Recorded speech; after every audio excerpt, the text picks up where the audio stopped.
ನಮಸ್ಕಾರ. Dive deep with Badakila Pradeep ಕಾರ್ಯಕ್ರಮದ ಆಯುರ್ವೇದದ ವಿಶೇಷ ಸರಣಿಗೆ ನಿಮ್ಗೆಲ್ರಿಗೂ ಕೂಡ ಸ್ವಾಗತ. ಇವತ್ತಿನ ಈ ಸಂಚಿಕೆಯಲ್ಲಿ ನಾವು ಭಾರತೀಯ ವಿದ್ಯಾ ಪರಂಪರೆಯ ಬಗ್ಗೆ, ಇಂಡಿಯನ್ ನಾಲೆಜ್ ಸಿಸ್ಟಮ್ನ ಬಗ್ಗೆ ಮಾತಾಡೋದಕ್ಕಿದ್ದೇವೆ. ಯಾಕಂದ್ರೆ ನಮ್ಮ ಜೊತೆ ಡಾಕ್ಟರ್ ಶ್ರೀವತ್ಸ ಅವರಿದ್ದಾರೆ. ಅವರು ಅದರಲ್ಲಿ ಆಳವಾದ ಜ್ಞಾನವನ್ನ ಹೊಂದಿದ್ದಾರೆ. ನಾವು ಕೂಡ ಆ ಸಮುದ್ರದಿಂದ ಒಂದು ಬಿಂದುವನ್ನ ತೆಗೆದುಕೊಳ್ಳೋ ಪ್ರಯತ್ನ ಮಾಡೋಣ. ಅವ್ರನ್ನ ಕಾರ್ಯಕ್ರಮಕ್ಕೆ ಸ್ವಾಗತ ಮಾಡೋಣ. ನಮಸ್ಕಾರ, welcome to the show. Thank you so much. So ಈ ಭಾರತೀಯ ವಿದ್ಯಾ ಪರಂಪರೆ ಅಂದ್ರೆ ಏನು ಅಂತ ಒಂದು ಬೇಸಿಕ್ ಆಗಿ ತಿಳಿಸ್ಬೋದಾ? ಮತ್ತೆ ಅದರಿಂದ ಈಗ ನಾವು ಆಯುರ್ವೇದದ ಸುತ್ತ ಮಾತಾಡ್ತಿರೋದ್ರಿಂದ ಈಗ ವೈದ್ಯಕೀಯ ವಿಭಾಗಕ್ಕೆ ಅದರಿಂದ ಏನೆಲ್ಲ ಕೊಡುಗೆ ಇದೆ? ಭಾರತೀಯ ವಿದ್ಯಾ ಪದ್ಧತಿಗಳ ಬಗ್ಗೆ ಬಂದಾಗ ನಾವು ಮೂಲಭೂತವಾಗಿ ಪರಿಗಣಿಸಬೇಕಾಗಿರುವಂಥದ್ದು ವೇದಗಳು. ವೇದ ಅಂದ ಮಾತ್ರಕ್ಕೆ ನಾವು ಸನಾತನ ಧರ್ಮಕ್ಕೆ ನಮ್ಮ ವೇದವನ್ನು ಅರ್ಥೈಸಿಕೊಳ್ಳುವಂತಹ ಅವಶ್ಯಕತೆ ಇರೋದಿಲ್ಲ. ಅಲ್ಲಿ ವೇದ ಜ್ಞಾನ ಭಂಡಾರ, ವೇದ ಜ್ಞಾನಾಧಾರ. ಎಲ್ಲ ಭಾರತೀಯ ವಿದ್ಯೆಗಳಿಗೆ ಆಧಾರ ಈ ಚತುರ್ವೇದಗಳು. ಅದು ಸಂಗೀತ ಆಗಿರಬಹುದು, ನೃತ್ಯವಾಗಿರಬಹುದು, ಆಯುರ್ವೇದವಾಗಿರಬಹುದು, ಜ್ಯೋತಿಷವಾಗಿರಬಹುದು. ಎಲ್ಲ ಚತುಷ್ಷಷ್ಟಿ ಕಲೆಗಳಿಗೂ ಕೂಡ ಮೂಲಾಧಾರ 4 ವೇದಗಳು. 4 ವೇದಗಳಿಂದಲೇ ಮುಂದೆ ಶಾಖೋಪಶಾಖೆಗಳಾಗಿ ನಮಗೆ ಭಾರತೀಯ ವಿದ್ಯೆಗಳು ಬೆಳೆದಂಥದ್ದು. ಈ ದೃಷ್ಟಿಯಿಂದ ನಾವು ಭಾರತೀಯ ವಿದ್ಯೆಗಳನ್ನು ನೋಡಬೇಕಾಗುತ್ತೆ. ಹಾಗಾಗಿ ನಾವು ಯಾವಾಗ ಭಾರತೀಯ ವಿದ್ಯಾ ಪರಂಪರೆಯನ್ನು ನೋಡ್ತೀವೋ ಆಗ ಎಲ್ಲ ವಿದ್ಯೆಗಳು ಒಂದಕ್ಕೊಂದು ಸಂಬಂಧ, ಒಂದಕ್ಕೊಂದು ಪೂರಕ ಅಂತ ಅನ್ಸುತ್ತೆ. ಅದು ಯಾವ ವಿದ್ಯೆಯೇ ಆಗಿರಲಿ, ಯಾವ ವಿದ್ಯೆಯು ಏಕೈಕವಾಗಿ ಪರಿಪೂರ್ಣ ಅಂತ ಆಗೋದಿಲ್ಲ. ಅಂದರೆ ಆ ವಿದ್ಯೆ ಉಳಿದ ಅನೇಕ ವಿದ್ಯೆಗಳನ್ನು ತನ್ನೊಳಗೆ ಸೇರಿಸಿಕೊಂಡಿರುತ್ತೆ. ಹಾಗೆ ಅದು ಪರಿಪೂರ್ಣವಾಗ್ತಾ ಹೋಗುತ್ತೆ. ಈ ರೀತಿಯಲ್ಲಿ ಬೆಳೆದಂತಹ ಪರಂಪರೆ ಭಾರತೀಯ ವಿದ್ಯಾ ಪರಂಪರೆ. ಹಾಗಾಗಿ ಎಲ್ಲ ಭಾರತೀಯ ವಿದ್ಯೆಗಳನ್ನು ನಾವು ಕಲಿಬೇಕು ಅಂತಾದ್ರೆ, ಅಥವಾ ಯಾವುದೇ ಒಂದು ಭಾರತೀಯ ವಿದ್ಯೆಯನ್ನು ನಾವು ಕಲಿಬೇಕು ಅಂತಾದ್ರೆ, ಉಳಿದ ಭಾರತೀಯ ವಿದ್ಯಾ ಶಾಖೆಗಳ ಬಗ್ಗೆ ಸ್ವಲ್ಪ ಜ್ಞಾನ ನಮಗೆ ಅತ್ಯವಶ್ಯ. ಬಟ್ ಅದು ಹೇಗೆ ಅಂದ್ರೆ, ಇವಾಗ ಒಬ್ರು ಭರತನಾಟ್ಯ ಕಲಿಯೋರಿಗೆ ಈಗ ಆಯುರ್ವೇದದ ಬಗ್ಗೆ ತುಂಬಾ ಕಾಂಟ್ರಾಸ್ಟಿಂಗ್ ಇದೆ. ಅದು ಹೇಗೆ ಅದು ಸಂಬಂಧ? ಎಲ್ಲ ಭಾರತೀಯ ವಿದ್ಯೆಗಳು ಮೂಲಭೂತವಾಗಿ ಕೆಲವೊಂದು ಅಂಶಗಳನ್ನು ಹಂಚಿಕೊಳ್ಳುತ್ತೆ. ಓಕೆ. ಆ ಅಂಶಗಳು ಎಲ್ಲಾ ಭಾರತೀಯ ವಿದ್ಯೆಗಳಿಗೂ ಸರ್ವೇ ಸಾಮಾನ್ಯ. ಉದಾಹರಣೆಗೆ ಆಯುರ್ವೇದವನ್ನು ತೆಗೆದುಕೊಂಡ್ರೆ, ಆಯುರ್ವೇದ ಮೂಲಭೂತವಾಗಿ ಮಾತಾಡುವಂಥದ್ದು ರೋಗ ಬರದಂತೆ ತಡೆಗಟ್ಟುವುದು ಹೇಗೆ ಅನ್ನೋದ್ರ ಬಗ್ಗೆ, ಹಾಗೆ ರೋಗ ಬಂದರೆ ರೋಗ ನಿವಾರಣೆ ಮಾಡೋದು ಹೇಗೆ, ರೋಗ ಪುನಃ ಬರದಂತೆ ಮಾಡೋದು ಹೇಗೆ, ಮತ್ತೆ ರೋಗ ನಂತರದಲ್ಲಿ ಆರೋಗ್ಯ ರಕ್ಷಣೆಯನ್ನು ಮಾಡಿಕೊಳ್ಳೋದು ಹೇಗೆ, ಇದನ್ನ ಮಾತಾಡುತ್ತೆ ಒಂದು. ಎರಡನೇದು ಇರುವಂತಹ ಆರೋಗ್ಯವನ್ನ ಸುಧಾರಿಸಿಕೊಳ್ಳೋದು ಹೇಗೆ ಅನ್ನೋದ್ರ ಬಗ್ಗೆ ಮಾತಾಡುತ್ತೆ. ಈ ವಿದ್ಯೆಯನ್ನ ಮೂಲಭೂತವಾಗಿ ನೋಡಿದಾಗ ಪ್ರಧಾನವಾಗಿ ವ್ಯಕ್ತಿಯನ್ನ ಆಧರಿಸಿ ಈ ವಿದ್ಯೆ ರೂಪುಗೊಳ್ತಾ ಹೋಗುತ್ತೆ. ಇನ್ನು ನಾವು ಸಂಗೀತವನ್ನು ಗಮನಿಸಿದಾಗ ಸಂಗೀತ ಕೂಡ ಒಬ್ಬ ವ್ಯಕ್ತಿಯನ್ನ ಆಧರಿಸಿ ರೂಪುಗೊಳ್ತಾ ಹೋಗುತ್ತೆ. ಆ ಸಂಗೀತ ಪ್ರಸ್ತುತಿ ಇರಬಹುದು, ಸಂಗೀತ ಕಲಿಕೆ ಇರಬಹುದು, ಎಲ್ಲವೂ ಕೂಡ ಆ ವ್ಯಕ್ತಿಯನ್ನ ಆಧರಿಸಿರುತ್ತೆ. ನೃತ್ಯವೂ ಕೂಡ ಇದಕ್ಕೆ ಹೊರತಲ್ಲ. ನೃತ್ಯವೂ ಕೂಡ ವ್ಯಕ್ತಿಯ ಸಾಮರ್ಥ್ಯ, ವ್ಯಕ್ತಿಯ ಕಲಿಕೆಯನ್ನು ಆಧರಿಸಿರುತ್ತೆ. ಇನ್ನು ಈ ಭಾರತೀಯ ವಿದ್ಯೆಗಳನ್ನೆಲ್ಲ ಕಲೀಲಿಕ್ಕೆ ಒಂದು ಮೂಲಭೂತವಾದಂತಹ ಪ್ರಧಾನವಾದಂತಹ ಆಧಾರ ಅಂದರೆ ಪ್ರಕೃತಿ. ನಾವು ಸಂಗೀತ ಶಾಸ್ತ್ರದಲ್ಲಿ ಹೇಳುವಾಗ ಸಪ್ತಸ್ವರಗಳು ವಿವಿಧ ಪ್ರಾಣಿ ಪಕ್ಷಿಗಳ ಕೂಗುವಿಕೆಯಿಂದ ಉತ್ಪತ್ತಿ ಆಯಿತು ಅಂತ ಹೇಳ್ತೀವಿ. ಷಡ್ಜಕ್ಕೆ ಒಂದು ಪ್ರಾಣಿಯ ಕೂಗು, ರಿಷಭಕ್ಕೆ ಒಂದು ಪ್ರಾಣಿಯ ಕೂಗು, ಹೀಗೆ. ಅಂದರೆ ಈ ವಿದ್ಯೆಗಳನ್ನೆಲ್ಲ ರೂಪಿಸಿದ್ದು ಹೇಗೆ ಅಂದ್ರೆ, ಪ್ರಕೃತಿಯನ್ನ ನೋಡಿ, ಪ್ರಕೃತಿಯನ್ನ ಗಮನಿಸಿ, ಪ್ರಕೃತಿಯನ್ನ ಅರ್ಥೈಸಿಕೊಂಡು ಈ ವಿದ್ಯೆಗಳನ್ನೆಲ್ಲ ರೂಪಿಸಿದೆ. ಎಲ್ಲ ಭಾರತೀಯ ವಿದ್ಯೆಗಳು ವ್ಯಕ್ತಿ ಆಧಾರಿತ. ಎಲ್ಲ ಭಾರತೀಯ ವಿದ್ಯೆಗಳ ಕಲಿಕೆಗೆ ಪ್ರಕೃತಿ ಆಧಾರ. ಹಾಗಾಗಿ ಈ ಎಲ್ಲ ಭಾರತೀಯ ವಿದ್ಯೆಗಳು ಒಂದಕ್ಕೊಂದು ಪೂರಕ, ಒಂದಕ್ಕೊಂದು ಅವಶ್ಯಕ. ನೃತ್ಯ ಬಂದ್ರು ಕೂಡ ಅದೇ ರೀತಿಯ. ಹೌದು, ಖಂಡಿತವಾಗಿಯೂ ಅಲ್ಲಿ ಬರುವಂತಹ ವಿವಿಧ ಆಯಾಮಗಳು, ಅದಕ್ಕೆ ಆರೋಗ್ಯದ ಮೌಲ್ಯ ಕೂಡ ಇದ್ದೇ ಇರುತ್ತೆ. ನಾವು ಅನ್ಕೊಳ್ತೀವಿ ನೃತ್ಯಕ್ಕೆ ಸೌಂದರ್ಯದ ಮೌಲ್ಯ ಮಾತ್ರ. ಗೊತ್ತಾಗ್ಲಿಲ್ಲ, ಅದಕ್ಕೆ ಆಯ್ತು. ಇವತ್ತಿನ ನನ್ನ ಪ್ರಸ್ತುತಿಯಲ್ಲಿ ನಾನು ಅದನ್ನೇ ಹೇಳ್ತಾ ಇದ್ದೆ. ವ್ಯಾಯಾಮ ಅನ್ನುವಂಥದ್ದು ಪ್ರತಿಯೊಬ್ಬ ವ್ಯಕ್ತಿಗೆ ಆರೋಗ್ಯ ರಕ್ಷಣೆಗೆ ಮೂಲಭೂತವಾಗಿ ಬೇಕಾಗುವಂಥದ್ದು. ವ್ಯಾಯಾಮ ಅಂದ ತಕ್ಷಣ ನಾವು ಸರ್ವೇ ಸಾಮಾನ್ಯವಾಗಿ ಎಕ್ಸರ್ಸೈಸ್ ಅಂತ ಹೇಳಿ ಅದನ್ನು ಭಾಷಾಂತರಿಸ್ತೀವಿ. ಆದ್ರೆ ಅದಕ್ಕೂ ಮೀರಿದಂಥದ್ದು ವ್ಯಾಯಾಮ. ಆರೋಗ್ಯ ಬೇಕು ಅಂದ್ರೆ ಜುಂಬಾ ಕ್ಲಾಸಿಗೆ ಹಾಗೆ ಅಲ್ಲ, ಹಾಗೆ ಅಲ್ಲ. ವ್ಯಾಯಾಮ ಅನ್ನುವಂಥದ್ದು ತುಂಬಾ ಸ್ಪಷ್ಟವಾಗಿ ಹೇಳ್ತಾ ಹೋಗ್ತಾರೆ. ಶರೀರ ಚೇಷ್ಟ ಯಾಚೇಷ್ಟ ಅಂತ ಹೇಳಿ ಆಯುರ್ವೇದದ ಮೂಲ ಗ್ರಂಥವಾದ ಚರಕ ಸಂಹಿತೆ ಹೇಳುತ್ತೆ. ಯಾವುದೇ ಶರೀರದ ಚಟುವಟಿಕೆಗಳನ್ನು ನಾವು ಮಾಡ್ತೀವಿ, ಆದರೆ ಮಾಡುವಂತಹ ಚಟುವಟಿಕೆ ಶರೀರಕ್ಕೆ ಒಂದು ವಿನ್ಯಾಸವನ್ನ ಕೊಡಬೇಕು. ಇದು ಪ್ರಥಮವಾದಂಥದ್ದು. ಎರಡನೆಯದು, ಆ ಚಟುವಟಿಕೆ ನಮಗೆ ಇಷ್ಟವಾಗಬೇಕು. ಇಷ್ಟವಾಗದಿದ್ರೆ ನೀವು ಯಾವುದೇ ಶಾರೀರಿಕ ಚಟುವಟಿಕೆ ಮಾಡಿದ್ರೆ ಕೂಡ ಅದು ಉಪಯೋಗ ಇಲ್ಲ. ಹಾಗಾಗಿ ವ್ಯಾಯಾಮ ಎಂದಾಕ್ಷಣಕ್ಕೆ ಕೇವಲ ಜಿಮ್ ಅನ್ನುವಂಥದ್ದಾಗ್ಲಿ, ವ್ಯಾಯಾಮ ಎಂದಾಕ್ಷಣಕ್ಕೆ ಕೇವಲ ಕಸರತ್ತು ಎನ್ನುವಂಥದ್ದಾಗ್ಲಿ ಖಂಡಿತವಾಗಿಯೂ ಅಲ್ಲ. ಅದೊಂದು ವೈಜ್ಞಾನಿಕವಾದಂತಹ ಪದ್ಧತಿ. ಇಲ್ಲಿ ಭರತನಾಟ್ಯಕ್ಕೂ ಆಯುರ್ವೇದಕ್ಕೂ ಸಂಬಂಧ ಬರುವಂಥದ್ದು.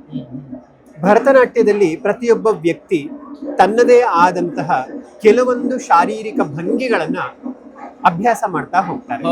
ಅದನ್ನ ಮಾಡುವಾಗ ಇಷ್ಟದಿಂದ ಮಾಡ್ತಾ ಹೋಗ್ತಾರೆ. ಅದು ವ್ಯಾಯಾಮವಾಗಿ ಪರಿಣಮಿಸುತ್ತೆ. ಆ ವ್ಯಾಯಾಮದಿಂದ ಆ ವ್ಯಕ್ತಿಗೆ ಆರೋಗ್ಯ ಲಾಭ ಆಗುತ್ತದೆ. ನಾನು ಇತ್ತೀಚೆಗೆ ಡಾಕ್ಟರ್ ಪದ್ಮಾ ಸುಬ್ರಹ್ಮಣ್ಯಂ ಅವರು 80 ದಾಟಿದೆ ಅವರಿಗೆ, ಈಗಲೂ ಅವರು ಭರತನಾಟ್ಯ 1 ಗಂಟೆ ಪರ್ಫಾರ್ಮೆನ್ಸ್ ನೋಡಿದೆ ನಾನು. ಹೌದು, ಮೇ ಬಿ ಅವ್ರು ಅದನ್ನ ನಿರಂತರವಾಗಿ ಮಾಡಿರೋದ್ರಿಂದ ಆರೋಗ್ಯನೂ ಕೂಡ ಅಷ್ಟು ಚೆನ್ನಾಗಿ ಮೇಂಟೈನ್ ಆಯ್ತು. ಈ ರೀತಿ ಕನೆಕ್ಷನ್ ಖಂಡಿತ. ಇದೇ ರೀತಿ ಸಂಗೀತಕ್ಕೆ ಕೂಡ, ಹೌದು, ಸಂಗೀತದಲ್ಲಿಯೂ ಕೂಡ ಇದೇ ಬರುವಂಥದ್ದು. ಸಂಗೀತಕ್ಕೂ ಕೂಡ ವೈದ್ಯಶಾಸ್ತ್ರದ ಆಧಾರ ಇರುವಂಥದ್ದು. ವೈದ್ಯಶಾಸ್ತ್ರಕ್ಕೆ ಕೂಡ ಸಂಗೀತ ಅವಶ್ಯಕವಾಗಿರುವಂಥದ್ದು.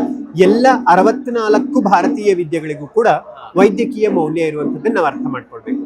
ಎಲ್ಲ ಭಾರತೀಯ ವಿದ್ಯೆಗಳು ರೂಪುಗೊಂಡಿರುವಂಥದ್ದು ಸಮಾಜ ವ್ಯವಸ್ಥಿತವಾಗಿ ನಡ್ಕೊಂಡು ಹೋಗಬೇಕು, ಸಮಾಜ ವ್ಯವಸ್ಥಿತವಾಗಿ ರೂಪುಗೊಳ್ಬೇಕು ಅನ್ನೋದು ಮೊದಲನೇ ಮೂಲಭೂತವಾದಂತಹ ಉದ್ದೇಶ.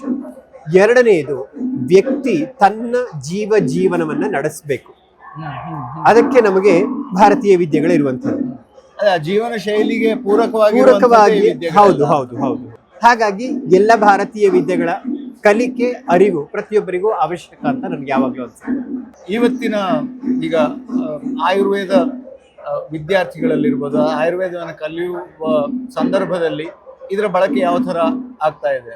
ಯಾವುದೇ ಒಬ್ಬ ವಿದ್ಯಾರ್ಥಿ ಯಾವುದೇ ಒಂದು ಭಾರತೀಯ ವಿದ್ಯೆಯನ್ನು ಕಲಿತಾನೆ ಅಂತ ತೀರ್ಮಾನ ಮಾಡಿದಾಗ ಮೊಟ್ಟ ಮೊದಲನೇದಾಗಿ ಬೇಕಾಗುವಂಥದ್ದು ಆಸಕ್ತಿ. ನಮಗೆ ಆ ಆಸಕ್ತಿ ಅನ್ನುವಂಥದ್ದಿದ್ರೆ ಯಾವುದೇ ವಿದ್ಯೆ ಆಗಲಿ ಅದು ಕಷ್ಟ ಸಾಧ್ಯ ಆಗೋದಿಲ್ಲ. ಭಾರತೀಯ ವಿದ್ಯೆಗಳನ್ನು ಕಲೀಲಿಕ್ಕೆ ಇಚ್ಛಿಸಿದಂತಹ ವ್ಯಕ್ತಿ ಮೊದಲು ಆಸಕ್ತಿಯನ್ನು ಬೆಳೆಸ್ಕೊಳ್ಬೇಕು ಭಾರತೀಯ ವಿದ್ಯೆಯ ಬಗ್ಗೆ. ನಂತರ ಇದು ನನ್ನದು, ನನ್ನ ದೇಶದ್ದು ಎನ್ನುವಂತಹ ಭಾವ ಬೇಕು. ಆ ಭಾವ ಇಲ್ಲದೆ ಹೋದರೆ ಅಲ್ಲಿ ಕಲಿಕೆ ಆಗೋದಿಲ್ಲ. ಅದು ಮೂಲಭೂತವಾಗಿ ಬೇಕಾಗುತ್ತೆ.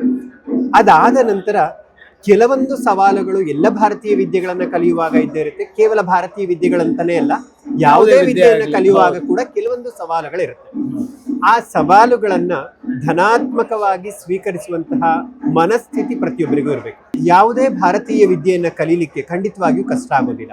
ಇನ್ನು ನಾನು ಆಗ್ಲೇ ಹೇಳಿದ ಹಾಗೆ ಯಾವುದೇ ಭಾರತೀಯ ವಿದ್ಯೆಗಳನ್ನು ಕಲಿಯುವಾಗ ನಮ್ಮ ಕಲಿಕೆಯನ್ನು ಕೇವಲ ಒಂದೇ ಒಂದು ವಿದ್ಯೆಗೆ ಸೀಮಿತಗೊಳಿಸ್ಕೊಳ್ಬಾರ್ದು, ತುಂಬಾ ವಿಸ್ತಾರಗೊಳಿಸ್ಕೊಳ್ಬೇಕಾಗತ್ತೆ. ಅದು ಬಹಳ ಮುಖ್ಯ. ಆಯುರ್ವೇದವನ್ನ ಕಲಿತಾ ಇದ್ದೀವಿ, ತೆರೆದಿಟ್ಕೊಳ್ಬೇಕು.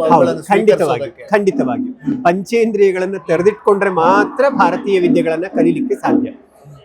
ಆದ್ರೆ ಪ್ರಸ್ತುತ ಪರಿಸ್ಥಿತಿ ಹೇಗಿದೆ ಅಂತಂದ್ರೆ, ಯಾವುದೇ ಪ್ರಶ್ನೆ ಮನದಲ್ಲಿ ಮೂಡಿದಾಗ ನಾವು ಉತ್ತರ ಹುಡುಕೋದು ಎಲ್ಲಿ ಅಂತಂದ್ರೆ ಯಂತ್ರ ಜಗತ್ತಿನಲ್ಲಿ. ಆದರೆ ಪ್ರಕೃತಿ ನಮಗೆ ಆ ಪ್ರಶ್ನೆಗಳಿಗೆ ಉತ್ತರವನ್ನು ಕೊಡುತ್ತೆ. ಯಾವಾಗ ನಾವು ಭಾರತೀಯ ವಿದ್ಯೆಗಳನ್ನು ಕಲಿಯುವಾಗ ಮೂಡುವಂತಹ ಪ್ರಶ್ನೆಗಳಿಗೆ ಪ್ರಕೃತಿಯಲ್ಲಿ ಉತ್ತರವನ್ನು ಹುಡುಕ್ತೀವೋ ಆಗ ಬಹುಶಃ ನಾವು ಭಾರತೀಯ ವಿದ್ಯೆಗಳನ್ನು ತುಂಬಾ ಸರಿಯಾದ ರೀತಿಯಲ್ಲಿ ಕಲಿತೀವಿ, ಹಾಗೆ ಅದನ್ನ ಬಳಸ್ತೀವಿ. ಪ್ರಕೃತಿಯಲ್ಲಿ ಹುಡುಕೋದು ಅಂದ್ರೆ ಹೇಗೆ? ಒಂದು ಉದಾಹರಣೆ ಕೊಡ್ಬೋದಾ? ಉದಾಹರಣೆಗೆ ನಾವೇನ್ ಮಾಡ್ತಾ ಇದೀವಿ ಈಗ ಅಂತಂದ್ರೆ, ಏನೋ ಒಂದು ಪ್ರಶ್ನೆ ಬಂತು, ನಾವು ಗೂಗಲ್ ಗುರುವಿನ ಮೊರೆ ಹೋಗ್ತೀವಿ. ಎಲ್ಲೋ ಒಂದು ಕಡೆಗೆ ನನಗೆ ಯಾವಾಗ್ಲೂ ಅನ್ಸುತ್ತೆ, ಮನುಷ್ಯನ ಬುದ್ಧಿಮತ್ತೆಯ ಒಂದು ಶಿಶು ಗೂಗಲ್. ಆದ್ರೆ ಮನುಷ್ಯನ ಬುದ್ಧಿಮತ್ತೆ ಇರೋದು ಮನುಷ್ಯನಲ್ಲಿ ಅಲ್ವಾ? ಅದನ್ನ ನಾವು ಅರ್ಥ ಮಾಡ್ಕೊಳ್ಬೇಕಾಗಿದೆ. ಅದನ್ನ ನಾವು ಮಾಡ್ಕೊಳ್ತಾ ಇಲ್ಲ. ನಮಗೆ ಬಂದಂತಹ ಪ್ರಶ್ನೆಗಳಿಗೆ ನಾವು ಯಂತ್ರಗಳಲ್ಲಿ ಉತ್ತರವನ್ನು ಹುಡುಕದೆ ಪ್ರಕೃತಿಯಲ್ಲಿ ಉತ್ತರವನ್ನು ಹುಡುಕ್ತಾ ಹೋದ್ರೆ ಖಂಡಿತವಾಗಿಯೂ ನಮಗೆ ಎಲ್ಲದಕ್ಕೂ ಉತ್ತರ ಸಿಗ್ತಾ ಹೋಗುತ್ತೆ. ನಮಗೆ ಸೂರ್ಯನನ್ನ ಗಮನಿಸುವಂತಹ ಮನಸ್ಥಿತಿ ಇಲ್ಲ, ಗಾಳಿಯನ್ನ ಅನುಭವಿಸುವಂತಹ ಮನಸ್ಥಿತಿ ಇಲ್ಲ, ಪ್ರಕೃತಿಯನ್ನು ನೋಡುವಂತಹ ಮನಸ್ಥಿತಿ ಇಲ್ಲ. ಬೆಳಗ್ಗೆ ಎದ್ದು ಶುದ್ಧವಾದ ಗಾಳಿಯನ್ನು ಸೇವಿಸಿ ಅಂತಂದ್ರೆ, ಬೆಳಗ್ಗೆ ಎದ್ದು ಪ್ರಕೃತಿಯನ್ನು ಗಮನಿಸಿ ಅಂದ್ರೆ ಈಗಿನ ಕಾಲದವರೆಲ್ಲ ಜಂಗಮವಾಣಿಯಲ್ಲಿ ನೋಡ್ತಾರೆ ಹೊರತು ಪ್ರಕೃತಿಯನ್ನು ನೋಡುವಂತಹ ಮನಸ್ಥಿತಿಯನ್ನು ಬೆಳೆಸ್ಕೊಳ್ತಾ ಇಲ್ಲ. ಇದಾಗಬೇಕು. ಹೇಗೆ ಬದಲಾವಣೆ ತುಂಬಾ ಸರಳವಾದಂಥದ್ದು. ನಾನು ಬದಲಾಗಬೇಕು ಅನ್ನುವಂತಹ ಭಾವ ಬರಬೇಕು, ಅದು ಬಹಳ ಮುಖ್ಯ. ಪ್ರಕೃತಿಯನ್ನು ಉಳಿಸ್ಬೇಕು, ಅದು ಬಹಳ ಮುಖ್ಯ. ಒಂದು ಸರಳವಾದಂತಹ ಉದಾಹರಣೆ ನಾನು ಯಾವಾಗಲೂ ಕೊಡ್ತೀನಿ. ನಾವೆಲ್ಲರೂ ಅನೇಕ ಸಭೆಗಳಿಗೆ ಹೋಗ್ತೀವಿ, ಅನೇಕ ಸಮಾರಂಭಗಳಿಗೆ ಹೋಗ್ತೀವಿ. ಅಲ್ಲಿ ಹೋದಾಗ ನಮಗೆ ನೀರಿನ ಬಾಟಲ್ನ ಕೊಡ್ತಾರೆ. ನಾವು ಅರ್ಧ ಬಾಟಲ್ನೋ ಕಾಲ್ ಬಾಟಲ್ ನೀರನ್ನು ಕುಡಿತೀವಿ, ಉಳಿದಿದ್ದನ್ನ ಅಲ್ಲೇ ಬಿಸಾಕ್ತೀವಿ, ಹೋಗ್ತೀವಿ. ಅಷ್ಟು ಪ್ರಮಾಣದ ನೀರನ್ನು ನಾವು ವ್ಯಯ ಮಾಡ್ತೀವಿ.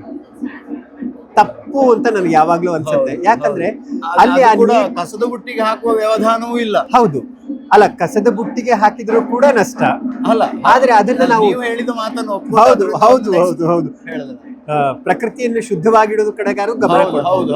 ಅದಿಲ್ಲವಾದಲ್ಲಿ ಆ ನೀರನ್ನ ನಾವೇ ಬಳಸಲಿಕ್ಕೆ ತಗೊಂಡು ಹೋಗ್ಬೋದಲ್ವಾ, ನಾವೇ ಕುಡಿದು ನೀರು.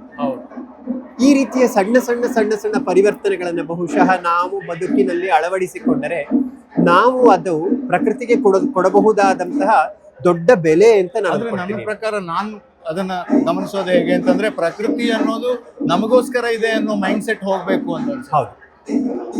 ಇನ್ನೊಂದೇನು ಅಂತಂದ್ರೆ ಅದೆಲ್ಲ ನನ್ನ ಹಕ್ಕು ಅಲ್ಲ. ಹೌದು ಹೌದು, ನನ್ನ ಹಕ್ಕಲ್ಲ, ನನ್ನ ಹಕ್ಕಲ್ಲ. ಮತ್ತೆ ಎರಡನೇದು, ನಮಗಾಗಿ ಪ್ರಕೃತಿ ಅಲ್ಲ, ನಮಗಾಗಿ ಪ್ರಕೃತಿ ಅಲ್ಲ. ಇದನ್ನ ನಾವು ತುಂಬಾ ಸ್ಪಷ್ಟವಾಗಿ ಇಟ್ಕೊಳ್ಬೇಕು. ಪ್ರಕೃತಿಯೊಂದಿಗೆ ನಾವು ಅನ್ನೋದು ನೆನ್ಪಿಟ್ಕೊಳ್ಬೇಕು. ಮತ್ತೆ ತುಂಬಾ ಎಲ್ಲೋ ಒಂದ್ ಕಡೆಗಳು ನಾವ್ ಯಾವಾಗ್ಲೂ ಸಾಮಾನ್ಯವಾಗಿ ಹೇಳ್ತಿರ್ತೀವಿ, ಸೇವ್ ನೇಚರ್ ಅಂತ. ನೇಚರ್ ನಮ್ಗಿಂತ ತುಂಬಾ ದೊಡ್ಡದು, ಸೃಷ್ಟಿ ಅನ್ನುವಂಥದ್ದು ನಮ್ಗಿಂತ ತುಂಬಾ ದೊಡ್ಡದು. ನಾವಲ್ಲ. ಸೃಷ್ಟಿಗೆ ತನ್ನದೇ ಆದಂತಹ ಶಕ್ತಿನೂ ಇದೆ, ಸಾಮರ್ಥ್ಯನೂ ಇದೆ, ತನ್ನನ್ನು ತಾನು ಕಾಪಾಡ್ಕೊಳ್ಳುತ್ತೆ. ಸೇವೆ ನೇಚರ್ ಸರಿಯಾಗಬಹುದು. ನಮಗೆ ಬೇಕಾಗಿರುವುದಕ್ಕಾಗಿ, ನಮ್ಮನ್ನ ರಕ್ಷಿಸಿಕೊಳ್ಳಲಿಕ್ಕಾಗಿ ಪ್ರಕೃತಿಯೇ ಹೊರತು ಪ್ರಕೃತಿಯನ್ನ ರಕ್ಷಿಸಲಿಕ್ಕಾಗಿ ನಾವಲ್ಲ. ಇದು ಬಹುಶಃ ನಮ್ಮ ಮನಸ್ಸಲ್ಲಿ ಮೂಡಬೇಕು ಅಂತ ನಂಗೆ ಯಾವಾಗಲೂ ಅನ್ಸುತ್ತೆ. ಯಾಕಂದ್ರೆ ಪ್ರಕೃತಿ ಇಲ್ಲದಿದ್ರೆ ನಮಗೆ ಯಾವ ಭಾರತೀಯ ವಿದ್ಯೆಗಳನ್ನು ಸರಿಯಾದ ರೀತಿಯಲ್ಲಿ ಕಲೀಲಿಕ್ಕೆ ಆಗೋದಿಲ್ಲ. ಹಾಗಾಗಿ ಪ್ರಕೃತಿಯನ್ನು ನಾವು ರಕ್ಷಿಸಿಕೊಳ್ಳೇಬೇಕು, ನಮಗೆ ಕಲೀಲಿಕ್ಕೆ. ಅದೇ ಪ್ರಕೃತಿಯನ್ನ ನಾವು ಅಂದ್ರೆ ಪ್ರಕೃತಿಯ ಭಾಗ ನಾವು ಅಂತ ಹೇಳಿ ತಿಳ್ಕೊಂಡು, ಅದೇ ನಾನು ಅದನ್ನು ಸುಮ್ಮನೆ ಇದಕ್ಕಾಗಿ ಪದ ಪ್ರಯೋಗಕ್ಕಾಗಿ ಹೇಳಿದ್ರು ಕೂಡ ಐ ಥಿಂಕ್ ಅದನ್ನ ಪ್ರೀತಿಯಿಂದ ಭಕ್ತಿಯಿಂದ ನೋಡಿದ್ರೆ ಅದು ನಮ್ಗೆ ಇನ್ನಷ್ಟು ಕೊಡೋದಕ್ಕೆ ಸಾಧ್ಯ ಆಗುತ್ತೆ ಅಂತ. ಖಂಡಿತ. ಥ್ಯಾಂಕ್ ಯು, ಧನ್ಯವಾದಗಳು. ಆಕ್ಚುಲಿ ಈ ವಿಚಾರವಾಗಿ ಇನ್ನಷ್ಟು ಪ್ರಶ್ನೆಗಳು ಮೂಡತ್ತೆ ಅಷ್ಟೇ ಹೊರತು ಹೆಚ್ಚು ಉತ್ತರಗಳು ಸಿಕ್ಕಿದೆ ಅಂತ ಹೇಳೋದಕ್ಕೆ ಸಾಧ್ಯ ಇಲ್ಲ. ಯಾಕಂದ್ರೆ ನಿಯಮಿತ ಅಂದ್ರೆ ಸಮಯದ ಇದರಲ್ಲಿ ನಾವು ಈ ಮಾತುಕತೆಯನ್ನು ಮಾಡ್ತಾ ಇರೋದ್ರಿಂದ. ಬಟ್ ಆದ್ರೂ ಕೂಡ ಮನದಟ್ಟಾಗುವ ರೀತಿಯಲ್ಲಿ ವಿಚಾರಗಳನ್ನ ತಿಳಿಸಿದ್ದಕ್ಕೆ ಧನ್ಯವಾದಗಳನ್ನ ಹೇಳ್ತೀನಿ.